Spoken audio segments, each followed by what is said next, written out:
Should I use wax or sealant on ceramic tiles? You want your ceramic tiles to look clean and shiny, but every product promises something different. Wax? Sealant?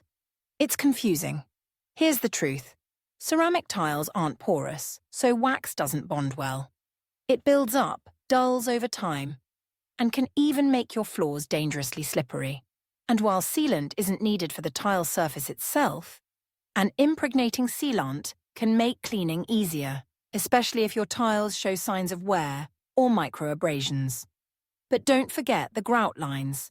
Cement grout is porous and stains easily, so sealing it is essential no matter what kind of ceramic tile you have. So what should you do? Skip the wax, seal the grout, and if your tiles are worn, consider an impregnating sealant to make maintenance a breeze. Learn more at abbeyfloorcare.co.uk. No more guesswork, no more wasted money. Just clean, safe, beautiful floors without the stress.